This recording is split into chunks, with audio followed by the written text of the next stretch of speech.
திமுக நிர்வாகியை நடு ரோட்டில் வைத்து வெளுத்து வாங்கிய சீமான்.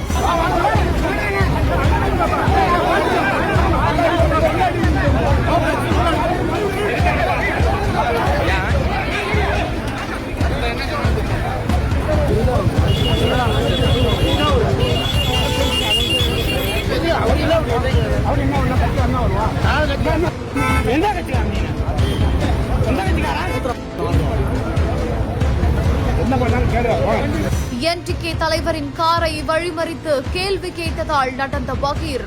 இரவோடு இரவாக தமிழகத்தையே பரபரப்புக்குள்ளாக்கிய ஒற்றை சம்பவம்.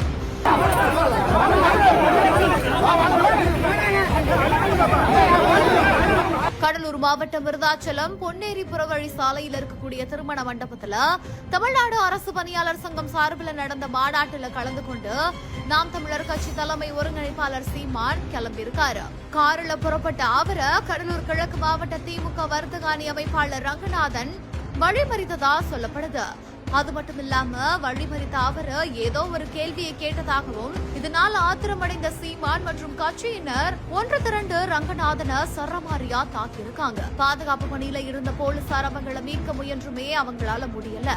10 நிமிடங்களுக்கு அப்புறமா ரங்கநாதனை மீட்டு போலீசார் அவரோட கார்ல ஏற்றி அனுப்பி வச்சிருக்காங்க. இதையடுத்து நாம் தமிழர் கட்சியின் ஒருங்கிணைப்பாளர் சீமானும் அந்த இடத்திலிருந்து கிளம்பி போயிருக்காரு. இந்த ஒரு சம்பவத்தோட அதிர்ச்சிகரமான வீடியோ காட்சிகளுக்கு இணையதள வெளியாகி தமிழ்நாட்டையே பரபரப்புக்குள்ளாக்கி இருக்குது.